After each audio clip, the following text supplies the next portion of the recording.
This is on how to set up your own magic bridge. First off you do is set up your folders. Set up your folder where you want to put it in, bring in your file, your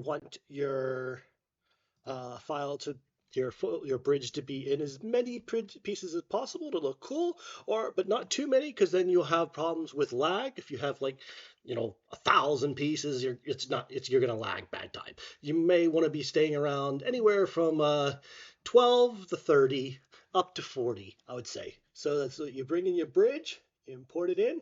It'll give your options to import all. Then you're going to want to go ahead and set up your textures and everything.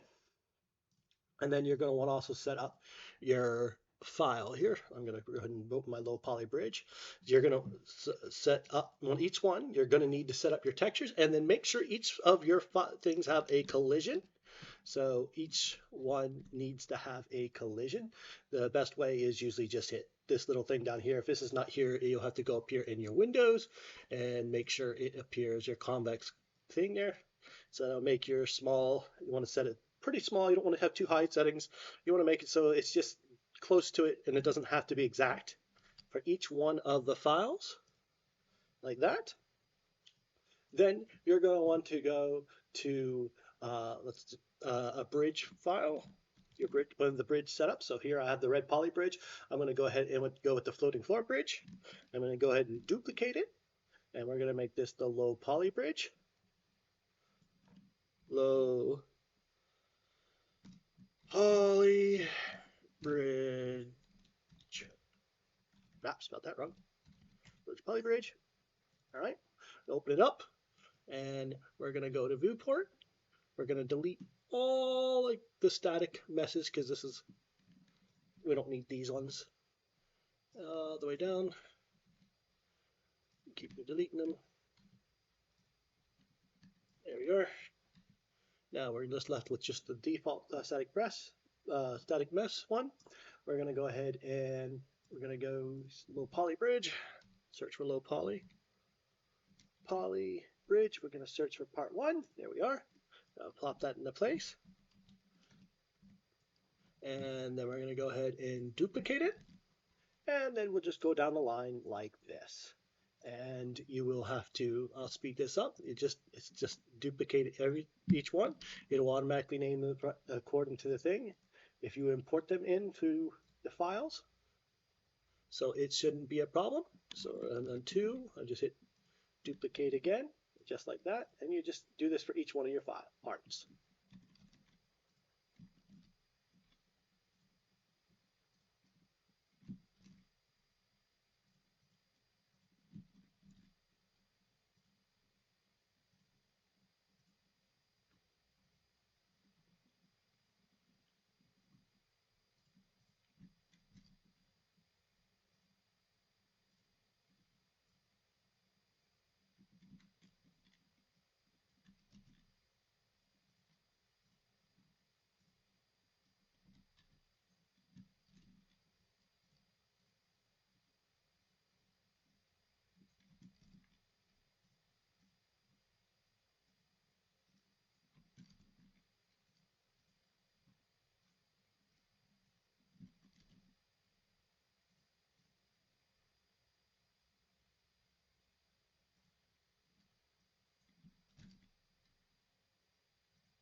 There we go. I now have all 28 of my parts into this little setup.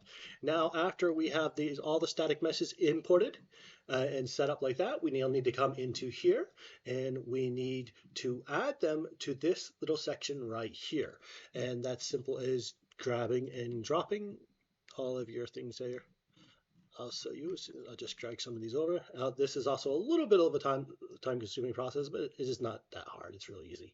So we find one, drag this over to here, line this up. So this will basically add them into the array that is used for the setup. And this is the only thing you have to do in blueprint-wise. Nothing else you have to do. It's just this simple. Once these are dragged in, you're done. So I'm going to go ahead and do that real quick.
Okay, now that done, I want to make note that you do not have to have them all lined up in the numbers and names. Do not have to match. I just do that because I have a little bit of OCD. I like having absolutely everything lined up in the right numbers and not things. Oh, there's 28. I didn't realize there's 28 pieces. Duh. Let me drag that down and add one more pin. Sorry that my right mouse button keeps on clicking there. There we are. Now, with that done, we will save, compile, and then all we have to do is drag our map, our new bridge, out into the map, place it wherever we want it, scale it to whatever size we want it. So I'm going to go ahead and add this to a list of other bridges I've already done here. I'll probably add a couple more bridges later on, just to make this a nice, good example of how this works. And you have multiple things to work with. None of these models are my own. However, they are free models from Sketchfab. And I will not, as this is not showcasing the models, this is showcasing the little blueprint. It's a really simple blueprint, but really makes things nice too. So let's go ahead and quickly add this to where I want it.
Okay, so I have that set where I want it. Now, this isn't going to work because I have not set up all the collision meshes for it.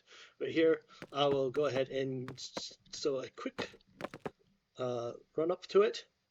We have these pop up into existence. We have this bridge come together magically. And then if this one had all of its pieces, it would come together in like that, but there's no collision, so it's not quite working yet. So I need to go ahead and do add a collision for each one. And while I'm doing collision, I'm also going to go ahead and set up my textures for it too. So I'll be right back with that.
All right, I have the texture set up now. I am quickly just adding the texture to each one. A raw poly and then adding a collision mesh just by hitting apply. And I'm going to do that quickly for each one of these 28 parts? 28 parts. 29 parts, actually.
Okay, then that's the last one, I believe.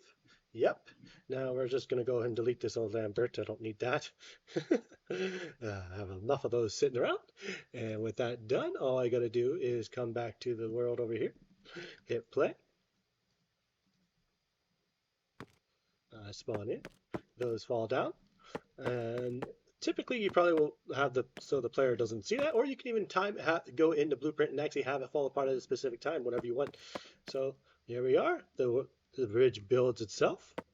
You walk over, and then this new bridge builds itself too. And voila! You now have this bridge actually needs to be a little bit smaller. This is a smaller size bridge. Yeah, but that's exactly how the magic bridge works. Oops. I hope you enjoyed this little tutorial. That's all.